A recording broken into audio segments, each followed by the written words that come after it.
이야기 시작합니다. 구독과 좋아요, 알림 설정은 꼭 눌러주세요. 옛날 옛적 영남 어느 마을 제일 가는 부호 심진사의 집에 한 소문이 파다하게 퍼졌습니다. 에그, 저 가엾은 거. 심진산의 아기씨가 병이 들었다더군.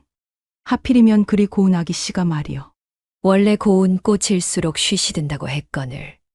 심진사의 외동딸 연하는 얼굴도 마음씨도 빼어난 아가씨였습니다. 15 나이에 벌써 주변 고을에서 혼담이 줄을 이었지요. 하지만 이상하게도 연하는 혼담이 들어올 때마다 고개를 저었습니다. 아버님, 그저 며칠만 더 기다려주시면 안 되겠나이까? 아이고, 얘야.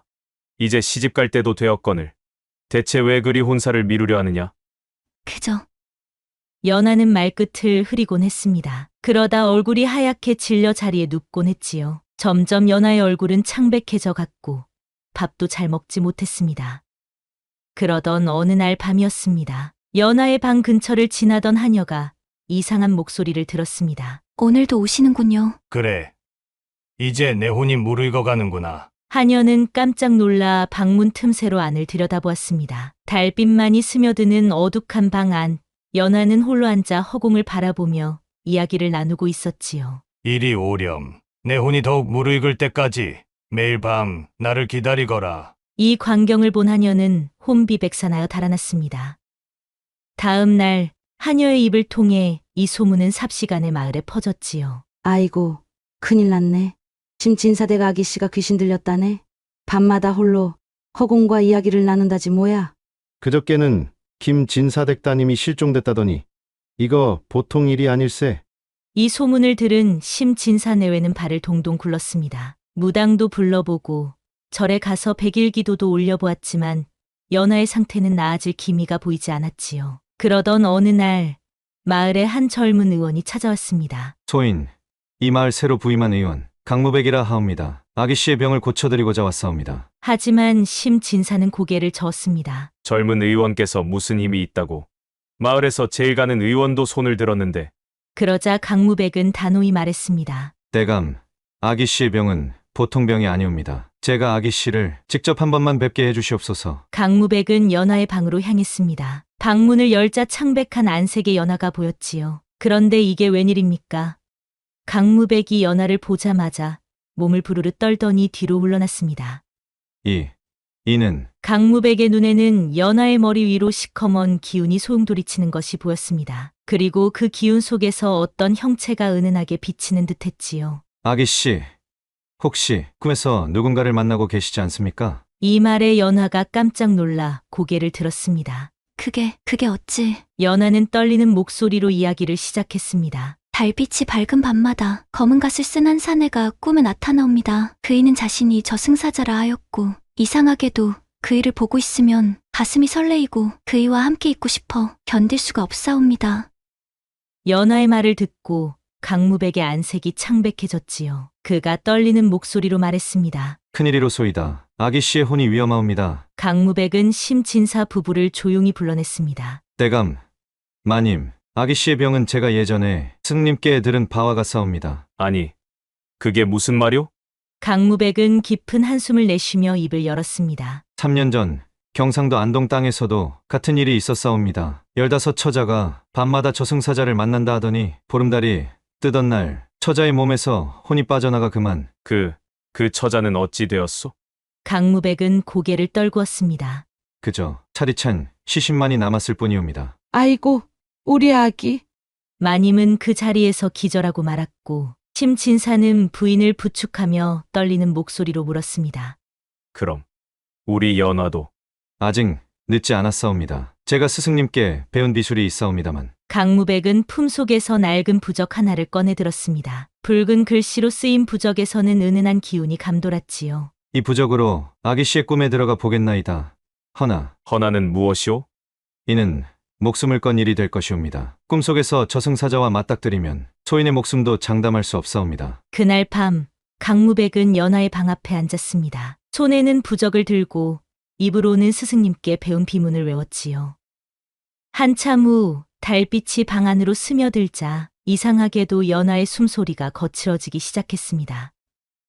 연하의 나직한 소리가 들리자 강무백은 재빨리 부적을 들어 올렸습니다. 옴마니반 매운, 옴마니반 매운, 옴마니반 매운. 그 순간 강무백의 의식이 흐려지더니 어둠 속으로 빨려 들어갔습니다. 정신을 차리고 보니 그는 달빛이 가득한 정원에 서 있는 게 아니겠습니까? 이곳이 꿈속인가? 그때였습니다.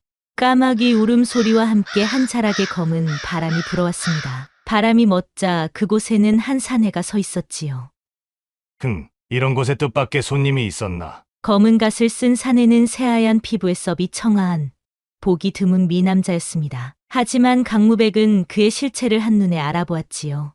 내 놈, 설마 50년 전 허허, 과연 나를 알아보다니. 역시 그 늙은이의 제자로구나. 사내의 입가에 비웃음이 걸렸습니다. 그러더니 그의 얼굴이 순식간에 일그러지며 섬뜩한 형상으로 변했지요. 50년 전 너희 스승이 나를 봉인했지. 하지만 이제 나는 다시 완전한 힘을 되찾으려 하노라. 그래서 어린 처자들의 혼을 노리고 있었던 것이었나? 머지않아 보름달이 뜨면 아름다운 연하의 혼을 마지막으로 삼키리라. 그렇게 되면 나의 힘은 완전해지고. 강무백은 분노를 참지 못하고 외쳤습니다. 결코 그렇게 두지 않으리라. 그는 품에서 또 다른 부적을 꺼내 들었습니다. 사악한 귀신을 물리치는 진언이 적힌 부적이었지요. 하지만 사내는 그저 비웃을 뿐이었습니다. 어리석구나. 내 놈이 나를 막을 수 있다고 생각하느냐? 순간 사내의 손짓과 함께 검은 안개가 강무백을 덮쳤습니다. 강무백은 안개 속에서 숨을 쉴 수조차 없었지요. 이제 넌 영원히 이 꿈 속에 갇히게 될 것이다. 그때였습니다. 멀리서 달구는 소리가 들려왔고 강무백의 의식은 현실로 돌아왔습니다. 그는 땀에 흠뻑 젖은 채 연하의 방 앞에 쓰러져 있었지요. 아니, 이럴 수가. 강무백은 떨리는 손으로 자신의 가슴을 더듬었습니다. 검은 안개에 닿았던 부분이 시커멓게 멍이 들어 있었지요. 과연 스님의 말씀대로 그자는 보통 귀신이 아니었구나. 다음 날 강무백은 자신의 처소로 돌아와 낡은 서책을 펼쳐보았는데 그것은 스승님이 남기신 비급이었지요. 50년 전 한양에서 일어난 대재앙, 이거 처자의 원혼을 빼앗아간 저승사자의 저주. 강무백은 서책을 읽어내려가며 충격에 빠졌습니다. 그자는 단순한 저승사자가 아니었습니다. 50년 전 7 처자의 혼을 앗아가다 도사에 의해 봉인된 요물이었던 것입니다. 아직 6, 연하 아기씨가 7번째가 되면. 강무백은 등골이 오싹해졌습니다. 이제 보름달이 뜨기까지는 단 사흘밖에 남지 않았지요. 비급 내용을 깊이 있게 살펴보던 강무백의 손이 떨렸습니다. 이를 어찌하면 좋단 말이옵니까? 비급의 마지막 장에는 충격적인 내용이 적혀 있었습니다. 7 처자의 혼을 모두 삼키면 요물의 힘은 천상의 경지에 이르러 더 이상 어떤 도술로도 봉인할 수 없으리라. 강무백은 마른 침을 삼켰습니다. 이미 6명의 처자를 삼켜 강해진 요물을 상대하기엔 자신의 도력이 턱없이 부족했기 때문이지요. 스승님, 어찌하면 좋단 말씀이시옵니까? 그때였습니다. 밖에서 다급한 발소리와 함께 문이 벌컥 열렸습니다. 의원 날이 큰일 났사옵니다. 심진사대 카녀가 눈물 범벅이 된 채 뛰어들어왔습니다. 아기씨가 무슨 일이더냐? 아기씨의 몸이 차갑기가 얼음장 같사옵니다. 그런데 아무리 흔들어도 깨어나질 않으시옵니다. 강무백은 즉시 연하의 방으로 달려갔습니다. 방문을 열자 섬뜩한 한기가 온몸을 감쌌지요. 연하는 이불 위에 하얗게 누워 있었고 그녀의 얼굴은 마치 백옥처럼 창백했지요. 이리 빨리, 보름까지는 아직 이틀이나 남았거늘. 강무백이 연하의 맥을 짚어보니 죽은 사람처럼 미약하게 뛰고 있는 게 아니겠습니까? 그런데 그때 연하의 입에서 가느다란 음성이 새어나왔습니다. 나리, 저승사자 나리. 강무백은 즉시 부적을 꺼내 들었습니다. 하지만 이번에는 달랐습니다. 아무리 비문을 외워도 꿈속으로 들어갈 수가 없었지요. 이제는 소용없다. 어디선가 섬뜩한 목소리가 들려왔습니다. 방 안의 초는 모두 꺼지고 달빛만이 어스름하게 비치는 가운데 검은 그림자가 나타났습니다. 이미 그녀의 혼은 반쯤 내 것이 되었으니. 감히. 강무백이 부적을 던졌지만 그림자는 쉽게 피해냈습니다. 어리석구나. 이제 내 놈의 도술로는 나를 당해낼 수 없다. 그림자는 연하의 몸 위로 천천히 다가가자 그때 강무백은 비급에서 읽었던 구절을 떠올렸습니다. 요물을 물리치는 유일한 방법은 7번째 처자의 순수한 혼이 스스로 요물을 거부하는 것이니라. 강무백은 마지막 희망을 걸고 소리쳤습니다. 연하 아기씨, 그자는 아가씨가 사랑해서는 안 되는 존재이옵니다. 50년 전부터 처자들의 혼을 빼앗아온 요물이옵니다. 그러자 연하의 몸이 살짝 움찔했는데 그 모습을 본 그림자가 당황한 듯 멈춰섰지요. 감히 방해하지 마라. 그림자가 강무백을 향해 달려들었습니다. 순간 강무백의 온몸이 시커먼 안개에 휘감겼고 목이 조여오는 듯했습니다. 연하 아가씨, 그자가 보여준 것은 모두 거짓이옵니다. 진정한 사랑이 아닌 허상일 뿐. 강무백의 목소리가 점점 작아졌습니다. 하지만 그의 말은 연하의 귀에 닿았나 봅니다. 연하의 눈꺼풀이 살며시 움직였고 그녀의 입술이 달싹였습니다. 나리, 당신은 연하가 천천히 눈을 떴습니다. 그녀의 눈에 비친 것은 더 이상 잘생긴 저승사자가 아닌 섬뜩한 형상의 요물이었지요. 안 돼. 요물이 자신의 뜻대로 되지 않자 분노를 터뜨렸는데 그 순간 방 안이 시커먼 안개로 가득 찼고 음산한 바람이 몰아쳤습니다. 이미 늦었다. 내 혼은 이미 반쯤 내 것이 되었으니 요물이 연하의 목을 움켜쥐려 했습니다. 그 순간 강무백은 마지막 힘을 짜내어 요물을 향해 달려들며 말했지요. 앞으로 단 한 걸음도 못 가게 하리라. 강무백은 요물의 팔을 붙잡았습니다. 시커먼 안개가 그의 살을 파고들어 피부가 타들어갔지만 그는 이를 악물고 버텼습니다. 어리석은 놈. 내 놈이 이럴수록 그녀의 혼은 더욱 빠르게 내 것이 되리라. 요물의 말대로였습니다. 연하의 얼굴이 점점 창백해져 갔고 그녀의 숨소리는 더욱 희미해지고 있었지요. 이제 끝이로구나. 체념한 강무백의 눈에서 눈물이 흘러내렸는데 그때 연하가 마지막 힘을 다해 속삭였지요. 강무백, 나리. 연하의 희미한 목소리에 요물이 당황한 듯 움찔했습니다. 이럴 수는 없다. 내 혼은 이미 반이나 내 것이거늘. 하지만 연하의 눈빛이 달라지기 시작했습니다. 그동안 흐릿하던 눈동자의 강한 의지가 깃든 것이었지요. 이제야 깨달았사옵니다. 나리께서 제게 보여주신 거짓된 사랑이. 연하가 힘겹게 몸을 일으켰습니다. 요물의 소나기에서 벗어나려는 듯 몸부림치는 그녀의 얼굴은 창백했지만 눈빛만은 더욱 강렬해졌습니다. 감히 하찮은 내까지 깨. 요물이 울부짖으며 더욱 강한 검은 안개를 내뿜었습니다. 그 순간 강무백이 마지막 힘을 모아 외쳤습니다. 아기씨! 스승님의 비급에 쓰여 있었습니다. 요물은 오직 처자의 진심 어린 겁으로만 물리칠 수 있사옵니다. 이놈! 입 닥치지 못할까? 요물이 검은 안개로 강무백의 목을 조여왔습니다. 강무백은 숨이 막혀 괴로워했지만 계속해서 외쳐댔지요. 아기씨! 당신의 진정한 마음을 보이시옵소서! 그때였습니다. 연하의 가슴에서 갑자기 은은한 빛이 새어나오기 시작했습니다. 이건 말도 안 돼. 요물이 놀라 뒷걸음질 쳤습니다. 연하의 몸에서 나오는 빛은 점점 강해졌고 그 빛은 요물의 검은 안개를 조금씩 밀어내기 시작했습니다. 나리, 아니 요물이시여. 이제 제 마음을 보여드리겠나이다. 연하가 떨리는 손을 들어 올리자 그녀의 손끝에서 맑은 빛이 퍼져나가 그녀의 주위를 맴돌았지요. 어찌 이럴 수가. 요물이 비틀거렸습니다. 50년 동안 단 한 번도 보지 못한 광경이었는데 처자의 순수한 혼에서 나오는 빛이었던 것입니다. 지난 6명의 언니들처럼 저도 당신에게 넘어갈 뻔했사옵니다. 하지만 연하의 목소리가 점점 커졌습니다. 이제는 더 이상 당신의 거짓된 사랑에 속지 않겠나이다. 순간 방 안이 눈부신 빛으로 가득 찼는데 그 빛은 마치 새벽의 첫 햇살과도 같았지요. 으악! 요물이 처절한 비명을 지르며 사방으로 몸부림쳤는데 50년 동안 쌓아온 어둠이 연하의 빛에 의해 하나둘씩 벗겨져 나가는 것이었지요. 하지만 승리를 확신하기엔 아직 이릅니다. 연하의 얼굴이 점점 창백해져 갔고 그녀의 몸이 흔들리기 시작했습니다. 아기씨! 이대로 가다간 아기씨마저 목숨을 잃을 것이옵니다. 강무백이 연하에게 달려가려 했지만 그녀는 고개를 저으며 말했지요. 강나리, 이제 알겠나이다. 제가 거짓된 사랑에 넘어가지 않았다면 다른 처자들도 이런 고통을 겪지 않았을 것을. 연하의 눈에서 맑은 눈물이 흘러내렸습니다. 그 눈물이 바닥에 떨어질 때마다 은은한 빛이 퍼져나갔습니다. 안 돼! 안 돼! 요물의 비명은 점점 커져갔고 그의 모습이 점점 흐려지더니 마침내 하나의 검은 연기로 변해 사라지기 시작했지요.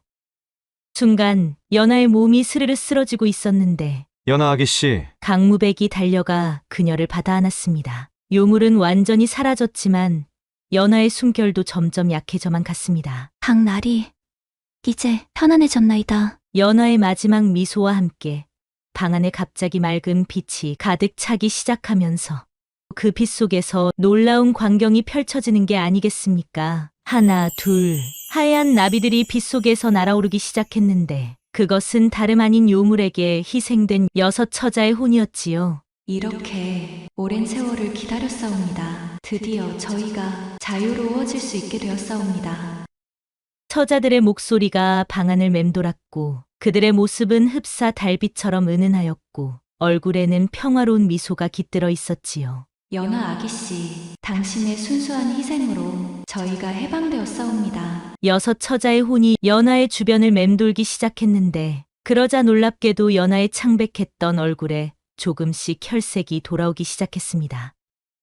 이것이 강무백은 믿을 수 없다는 듯 연하의 맥을 짚어보았습니다. 분명 멎었던 맥박이 다시 뛰기 시작한 것이 아니겠습니까? 아직은 때가 아니옵니다. 저희의 생명력을 나누어 드리겠나이다. 당신은 더 살아가셔야 합니다. 6 처자의 혼이 하나씩 연하의 몸으로 스며들었습니다.